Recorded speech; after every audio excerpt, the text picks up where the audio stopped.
Essa daqui é a China, e sozinha ela constrói cerca de 55% de toda a tonelagem naval entregue no planeta. Agora olha esse gráfico aqui, onde temos China, Coreia do Sul e Japão dominando a construção naval. E note esse pontinho quase invisível. Ele é os Estados Unidos, com 0,04% de participação global. Basicamente, nesse mercado, ele é quase inexistente. Isso é, em cada 1.000 toneladas entregues no mundo, cerca de 546 saem da China, e menos de meia tonelada sai dos Estados Unidos. A avaliação citada pelo Congresso colocou a capacidade chinesa em aproximadamente 230 vezes a americana. E é esse o tipo de navio que sustenta a economia moderna. Mais de 80% de todo o comércio mundial, em médio em volume, atravessa pelo mar. Então, como o país mais rico do mundo, que já foi o top 1 em embarcações navais, chegou a produzir 0,04% de toda a tonelagem naval mundial. Por que isso ocorreu? Quando ocorreu e como que chegou nessa situação? Como que a China, Coreia do Sul e Japão fizeram exatamente o caminho contrário? É isso que veremos hoje nos Fatos Marinhos.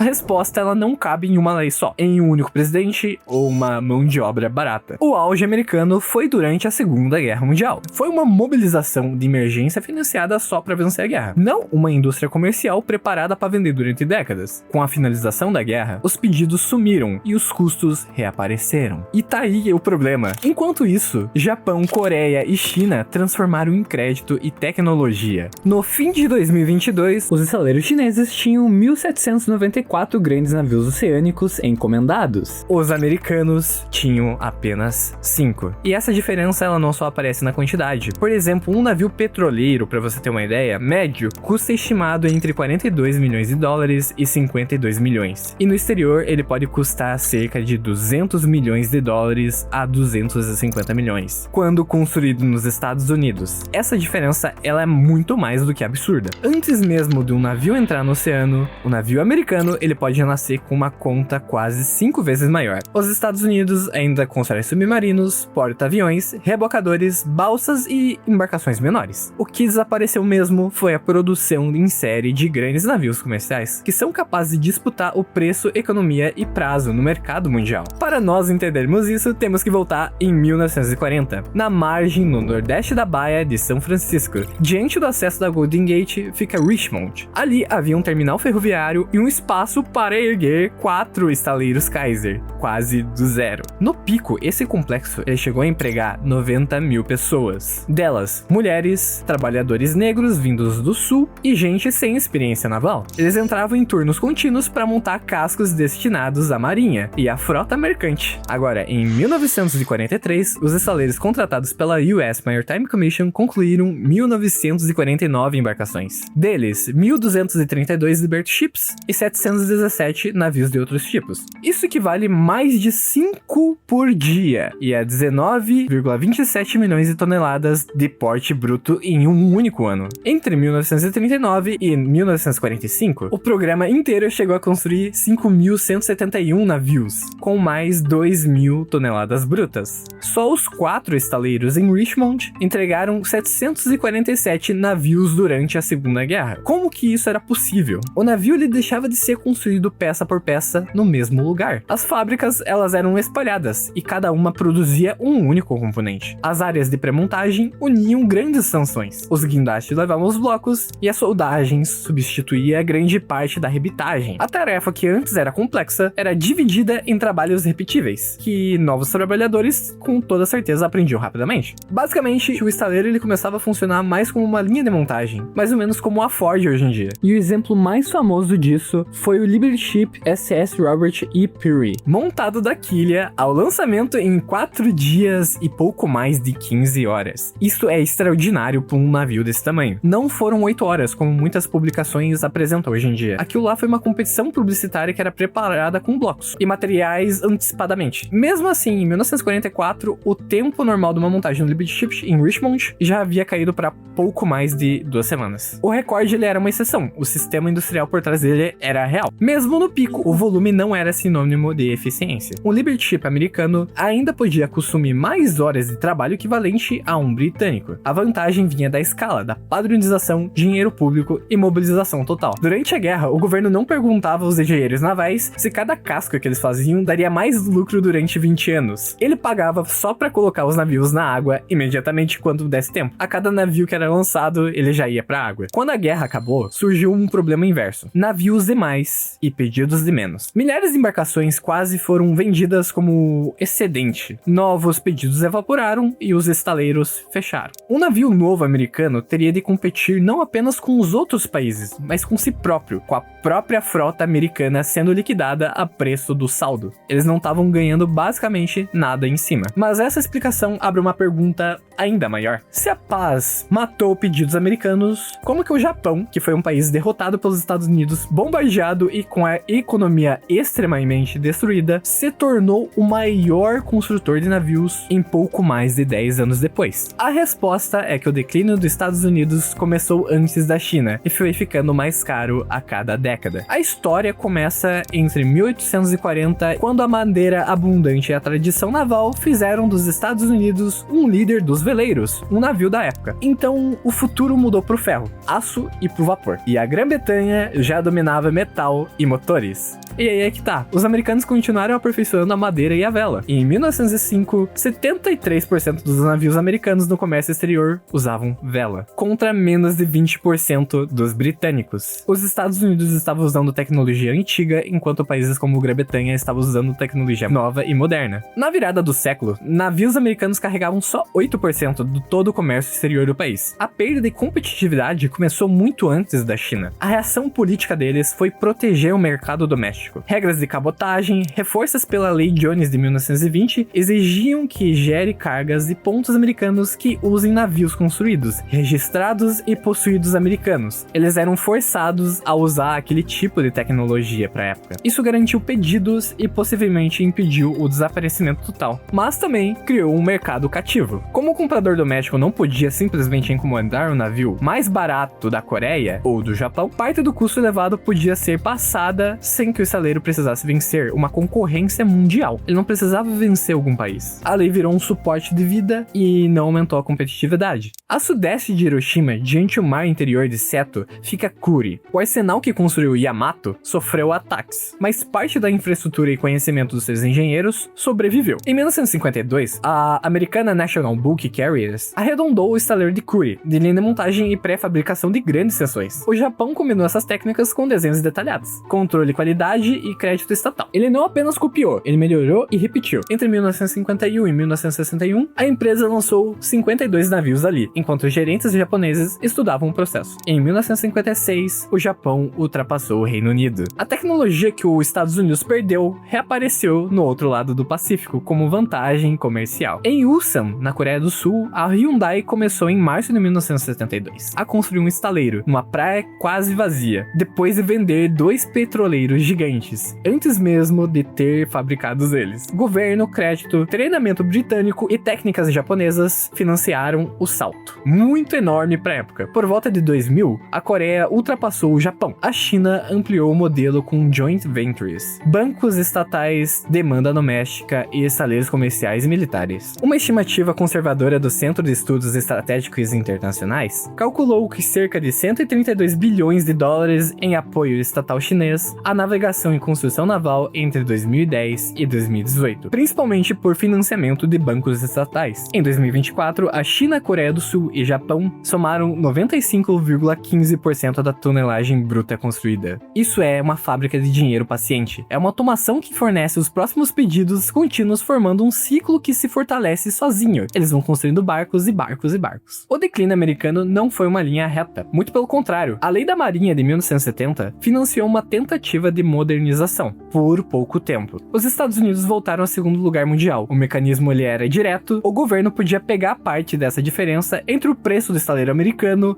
e o preço estimado do estaleiro estrangeiro, com um subsídio de construção limitado a 50% do custo do navio. A crise do petróleo de 1973 derrubou o mercado de petroleiros. navios. E a produção mundial caiu cerca de 34 milhões de toneladas em 1975 para somente 13 milhões em 1980. Isso daí foi um boom na época. E em 1981, o governo de Reagan deixou de financiar novos contratos desse programa. Antes, o país produzia aproximadamente 20 navios comerciais por ano. E após isso, nos 8 anos seguintes, fez 5 no total. Decaiu e não foi pouco. O corte não inventou custos altos, mas ele tirou a ponte financeira que ainda ligava os estaleiros no mercado internacional. Por que não basta reabrir um estaleiro hoje em dia? Porque a indústria entrou num ciclo vicioso. Poucos pedidos reduzem o investimento de dique e fornecedores em treinamento. Sem investimento, cada navio custa mais e atrasa. Acaba saindo muito caro no final de tudo. O armador compra na Ásia e a perda desse pedido reduz ainda mais a escala. Um estaleiro coreano explicou ao GAO que a produtividade depende de construir em série do mesmo projeto, reaproveitando a engenharia e experiência de casco após casco, assim reduzindo muito a perca de dinheiro e investimento. Nos Estados Unidos, contratos pequenos e irregulares transformam cada navio em um protótipo, e isso acaba dispersando em equipes entre encomendas. Um petroleiro médio pode custar de 200 a 250 milhões de dólares nos Estados Unidos, contra aproximadamente 42 a 52 milhões de dólares no exterior. Então, em qual mercado que você compraria? No mais caro ou no mais barato e melhor? Em outro mercado, o navio americano de instalação de turbinas Caribdis terminou perto de 715 milhões de dólares em um único navio. Com o mesmo valor, você imaginaria quantos navios de fora você poderia comprar. Um proprietário estrangeiro informou ter construído um navio desse tipo na China por menos de 400 milhões de dólares. Não são contratos idênticos, mas o contraste ainda mostra o tamanho da barreira monetária que tem entre os dois. E o problema não é apenas salário do soldador, ele inclui uma infraestrutura antiga, projetos que mudam durante a construção e poucos fornecedores. Componentes importados é uma curva de aprendizado que recomeça a cada encomenda. É um mercado muito variável de dinheiro. No exterior, os governos também reduzem o custo de capital. Outro operador ouvido pela GAO afirmou que subsídios estrangeiros podem chegar a 25% do custo de construção de um navio. Os Estados Unidos, ele ainda coloca dinheiro no setor, mas de forma fragmentada. Nos 5 anos analisados pela GAO, o Programa Federal de Financiamento executou 2 garantias de empréstimo, que somam quase 400 milhões de dólares. E em 2024, o Programa de Subsídios para Pequenos Estaleiros recebe quase 50 milhões em pedidos e distribuiu 8,75 milhões de dólares. O problema não é gastar dinheiro, é gastar sem gerar uma sequência previsível de navios que mantém trabalhadores. O dinheiro ele pode acabar não voltando e caindo num buraco que nunca mais vai voltar.